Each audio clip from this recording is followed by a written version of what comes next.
l'autre actualité, c'est l'appel qui a été lancé par le leader de l'opposition, le président Maurice Kamto, élu en 2018 contre un Biya absent et fantôme. L'appel qu'il a lancé pour s'inscrire dans les listes électorales. Bon, un parti politique qui veut conquérir le pouvoir par les urnes est obligé de lancer cet appel, sinon c'est une contradiction. Je voudrais dire ici que cet appel est en droite ligne du choix politique que le président Maurice Kamto a fait quand il a rompu avec le régime Biya auquel il appartenait. Il a décidé d'aller chercher les suffrages du peuple camerounais par la voie des urnes. Il faut souligner que c'est un point constant chez le leader du mouvement de la Renaissance du Cameroun, le refus de prendre le pouvoir par la voie révolutionnaire. La voie révolutionnaire, elle comprend deux aspects. Le soulèvement populaire et la dislocation des forces armées en faveur des intérêts supérieurs du peuple.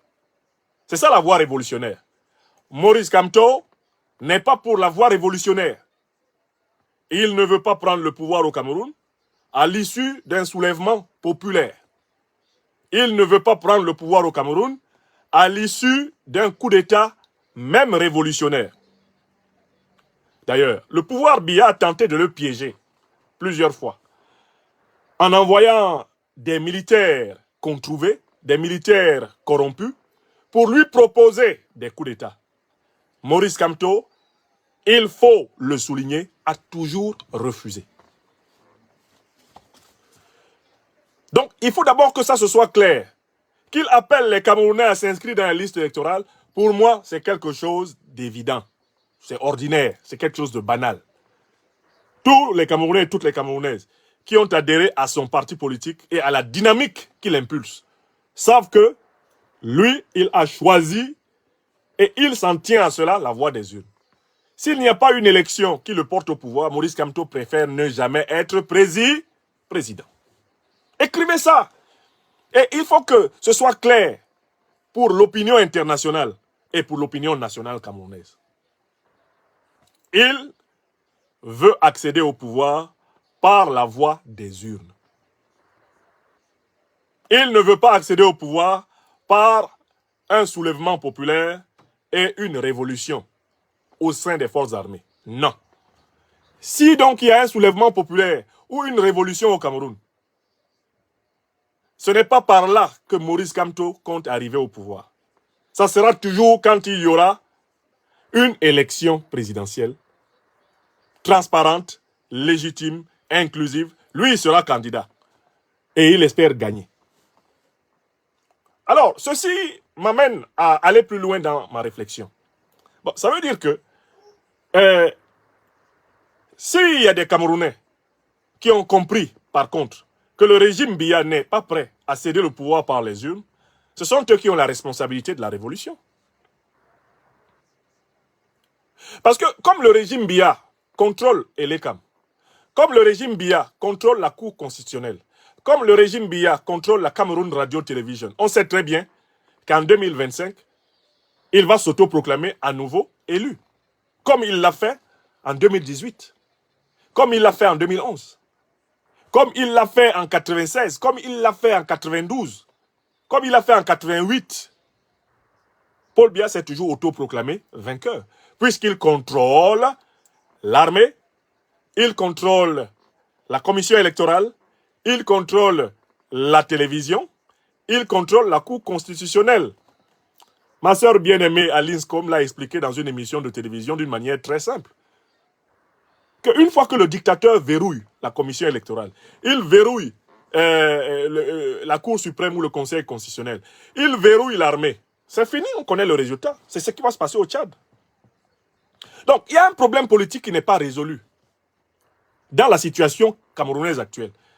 Qu'est-ce qui va se passer puisque nous savons que Paul Biya ou son héritier vont truquer l'élection, comme ils les ont toujours truqués. C'est-à-dire qu'ils ne vont pas accepter qu'ils ont été battus dans les urnes. Qu'est-ce qui va se passer quand ils vont encore s'autoproclamer élus? À cette question-là, le président Maurice Kamto n'a pas répondu. À cette question, il n'a pas répondu. Car la question qui va se poser à ce moment-là, c'est il faut passer oui ou non par la révolution, par le soulèvement populaire. Il faut passer oui ou non par la dislocation des forces de défense et de sécurité. Oui ou non? Cette question-là est là. Lui, il n'y a pas répondu. Mais s'il n'y répond pas, le peuple camerounais, lui, il est obligé d'y répondre. S'il veut être libre. Parce qu'il n'y a pas de problème. Inscrivez-vous massivement dans la liste électorale. C'est très bien. Paul Biya va s'autoproclamer élu. Vous faites quoi? Le peuple camerounais doit poser cette question au président Kamto. Il faut qu'il réponde clairement. Parce que lorsqu'ils vont à nouveau voler la victoire de l'opposition, qu'est-ce qu'il va falloir faire? On attend la prochaine élection?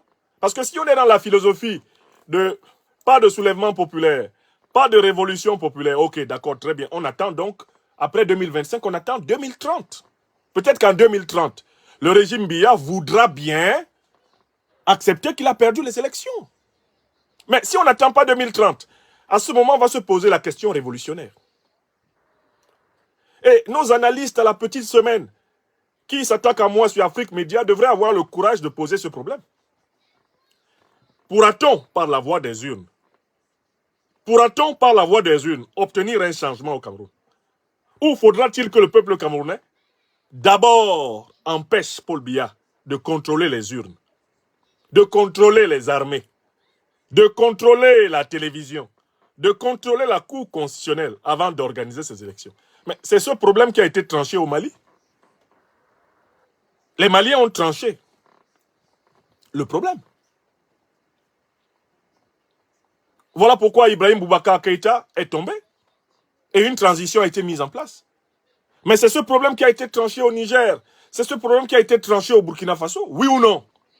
Les Camerounais veulent faire comme si la politique qui se déroule au Cameroun est tellement exceptionnelle qu'elle ne passe pas par ces catégories sensibles de la décision. La décision révolutionnaire. Donc moi, je reconnais jusqu'en 2025 le président Maurice Kamto comme le leader de la résistance camerounaise. Je dis que je ne suis pas convaincu que le régime Paul Biya tombera par les urnes. Je n'y crois pas.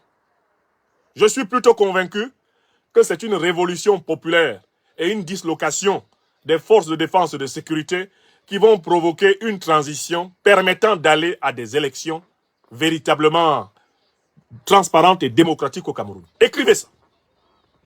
Écrivez.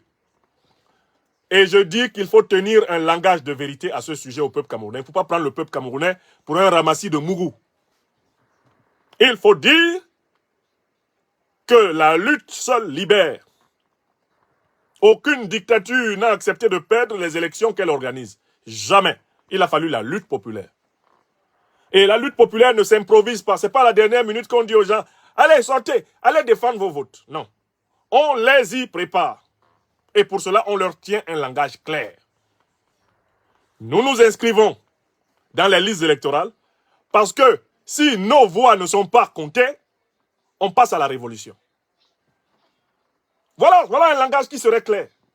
Mais, bien sûr, il y a la répression du régime qui est là. Le régime n'attend que d'entendre ça pour, à bras raccourcis, tailler le croupion de l'opposition.